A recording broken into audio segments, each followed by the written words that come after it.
Bonjour, c'est Flutterflow Pratique. Aujourd'hui, on va continuer notre série sur les tutos Firebase.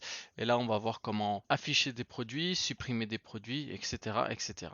Alors, je vais dupliquer la page. Je veux maintenant une product list Firebase. Je veux comme garder les deux pages parce que, au cas où, pour les prochains tutos. Et celui-là, eh bien, je vais le changer de couleur. Allez, voilà, rouge.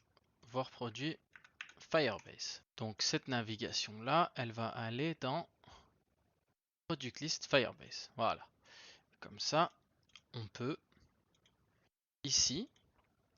Donc ici, on avait une Supabase query qu'on va modifier.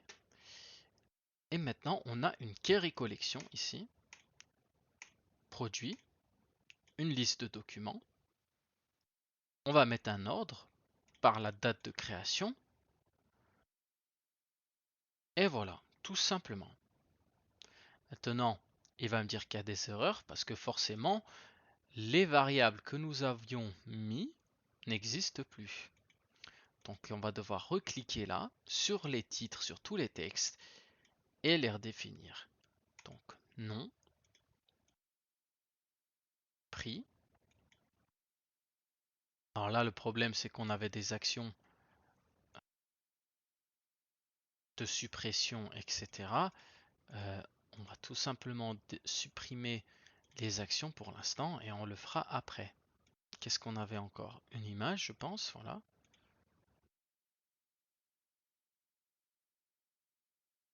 On avait mis une image par défaut, mais là, du coup, je l'ai effacée. Je vais aller la reprendre. Là, comme ça. Qu'est-ce qu'on a encore comme erreur? Je pense le clic par-dessus qui nous envoie dans Product Detail qu'on va refaire après. Qu'est-ce qu'on a encore comme erreur? Refresh data n'existe plus. On va supprimer cette action aussi pour l'instant. Voilà. Et maintenant, on n'a plus qu'à aller refresh et voir si on arrive à lire notre nouveau produit qu'on a rajouté. Donc, on refresh, on voit qu'on a notre nouveau bouton, on appuie, et là, on a une petite erreur. Image Firebase Storage. Alors, si vous voyez cette erreur avec Firebase Storage, c'est normal, c'est uniquement parce que il y a un problème avec le web. En gros, le navigateur bloque les images parce que Firebase n'autorise pas automatiquement le domaine Flutterflow comme un debug service. Donc même si votre reg storage sont corrects, le web il peut refuser l'accès. Par contre sur Android AES, ça marche directement parce qu'il n'y a pas de core dans une app native. La solution pour le web, c'est de configurer le core dans le bucket Firebase Storage via Google Cloud, etc. Donc nous, pour tester, après que ça marche, je vais venir utiliser une fonction ici et on va lancer ça sur un simulateur, un vrai téléphone. Je vais laisser charger et puis je reviens dès que ça a chargé. Donc voilà, on a réussi à charger notre application sur l'Android, le téléphone. Je vais venir me connecter avec notre email qu'on avait fait. Je crois que c'était ça le mot de passe. Voilà. On voit que ça fonctionne. Donc on va venir voir produit Firebase. On clique. Et là, on voit que nos AirPods, ils s'affichent bien. On peut zoomer si je... Voilà.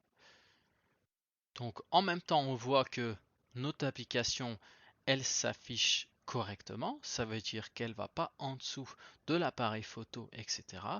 Et que on est dans une application qui s'affiche correctement et qui bug pas. Donc voilà, on va continuer avec cliquer sur la carte, la modifier et l'effacer. Donc nous voilà de retour. J'ai fait un petit dossier pour avoir les choses rangées, sinon ça va commencer à être le bordel. En attendant, je vais venir sur mon bouton effacer. On va faire ça très rapidement. On va garder ce qu'on avait créé dans les autres vidéos avec le confirm dialogue. Donc, si vrai, on va rajouter une action. Backend, Firestore, delete document, produit document, référence, donc produit, get document property, référence, confirme. Donc en fait, il va prendre la propriété du document et il va supprimer par référence. Donc en fait, c'est par ID en gros. Donc ça y est, tout simplement, c'est très facile, hein. Tout simplement, on a fini. Ensuite, on va vouloir afficher la product detail. Donc, je vais, comme d'habitude, dupliquer celle-là, changer son nom. Ensuite, je vais venir effacer ma query Supabase en chargement. Une fois que c'est effacé, on va aussi changer le page parameter. Cette fois-ci, c'est plus une idée. Et je vais venir ajouter un document ici. Je vais l'appeler document ID vite fait. Donc sur la collection produit, confirmé, on rajoute un backend du coup ici. Produit, single. Donc un seul document. Et on met un filtre. Bon, vu qu'on n'a pas mis d'idée là-dessus, on va faire un filtre sur nom égal au document ID qu'on vient de créer dans la page get document par name. Ok, si le nom est égal au nom. Je pense que c'est mieux de faire par numéro d'ID ou par référence, mais bon, vu que là on fait simple, on peut, imaginons, vous avez deux produits qui ont le même titre, et eh bien ça va bugger. Ou alors vous pouvez rajouter un deuxième filtre comme le prix.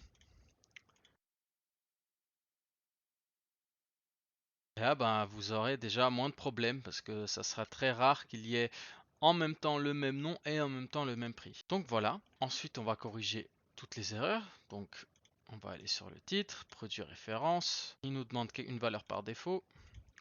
Pareil ici. Voilà. Ici, on a une image. On va la mettre ici aussi. Donc là, il y avait une image par défaut, mais là, on l'a pas. C'est pas grave. Tout simplement, et on n'a plus d'erreur. On retourne sur notre produit list. On appuie sur notre conteneur. Et là, on va naviguer on va product detail Firebase, il va nous demander notre paramètre et là on n'a plus qu'à passer le document. Tout simplement. On n'a rien à choisir normalement car vu qu'on fait une query sur le list view, il va trouver le document sur lequel on clique. Vu que là en réalité on n'a qu'un conteneur et vu qu'il va lui-même les dupliquer, ça va automatiquement choisir le bon produit. Donc là on a vu comment supprimer. Comment naviguer? Product Detail. Pour l'edit, alors je vais pas faire une page edit comme on avait fait là. Comme ça, on va faire simple. Je vais tout simplement montrer ici facilement comment on fait. Backend, Firestore, Update Document.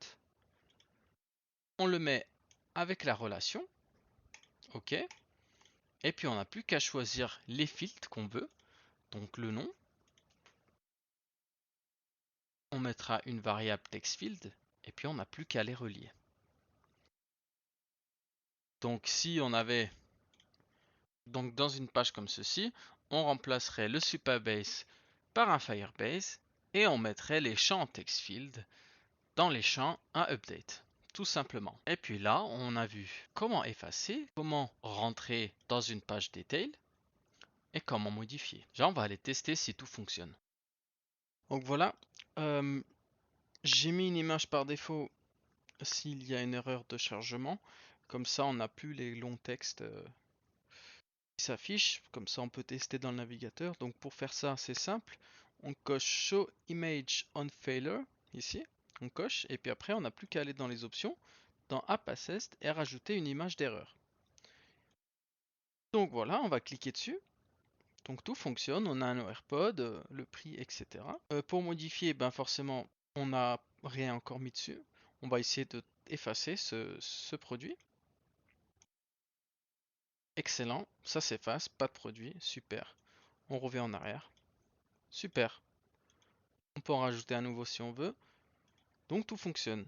Donc là, on a vu comment ajouter des produits sur les deux backends de Flutterflow, comment les afficher, comment les modifier, comment les supprimer. Donc si vous maîtrisez ça, vous avez déjà une très grosse base de connaissances sur Flutterflow. On va tenter d'aller un peu plus loin dans les prochaines vidéos et on va essayer de construire un petit chat. Donc on va essayer de faire un chat sur Firebase et sur Supabase. Je ne sais pas par lequel je vais commencer, mais en tout cas, ça va être l'objectif de la prochaine vidéo.